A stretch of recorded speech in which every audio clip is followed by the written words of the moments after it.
Before a match, what is your pre-match routine? If it's the day of the match, I just I wake up, get some breakfast, and then I have to go and have a hit in the morning, just to get my body going. And if I have something, if there's something that I really want to work on before the match, I just do a little bit of it, and then I go back, maybe relax, have some lunch, and just take like a power nap or something, and then maybe start working mentally on my match, try to visualize what I want to do, what's happening, what's the other opponent he does best, what's his weaknesses. I try to visualize all this kind of stuff, and then just go like a few hours, like hour and a half before the match, just so I can get into the mood and see like what's happening before in the matches before that, and then I start my warm up 45 minutes, and then just go and play. So does this visualization help with your nerves, or do you have nerves when you're playing? No, it's just like it helps you like to be more focused on the match itself, and you don't like it just helps you also to calm down. You don't have to, when you think about things and you know what to expect from it, you feel more calm about it. So this is what the visualization is all about. Like it just helps you to focus more on court. It helps with the movement, helps with everything, because you feel like your body, like, or like your mind gives your body, if your mind see things before it happens, it helps you on court. You know, if you see things before, your body's ready to it. So that's the big part of it.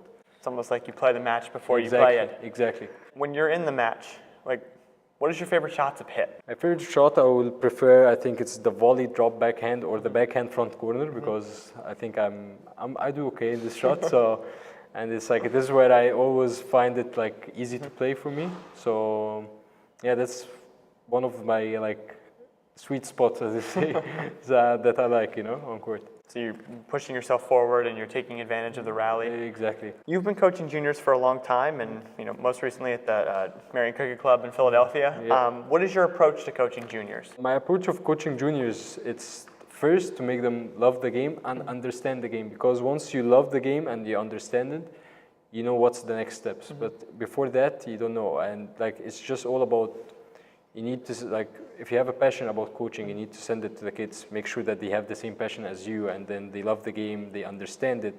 And as you said in the beginning, you just set for them like really small goals, or like just baby steps goals that they can follow.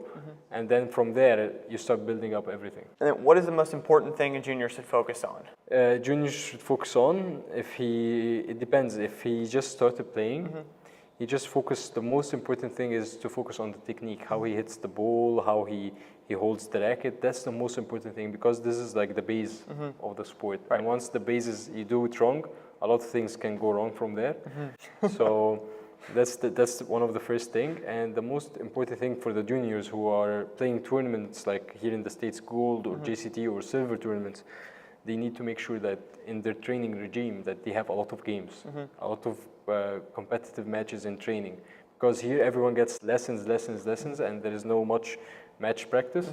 And this is when they go to the tournament and then they start freaking out about the match, or they get so nervous. So that's what it helps. Like you need a lot of practice matches. So whenever you go on court in a tournament, you feel like this is not new for you. I've been doing it every single day. I'm practicing matches, I'm doing everything. So I think this is one of the most important things. So that helps to combat sort of like a nervous feeling in the beginning of a tournament. Exactly. Because it's just, I'm doing this every day. Yeah, exactly. And you created the Mo Reda Pro Squash Camps. Yeah.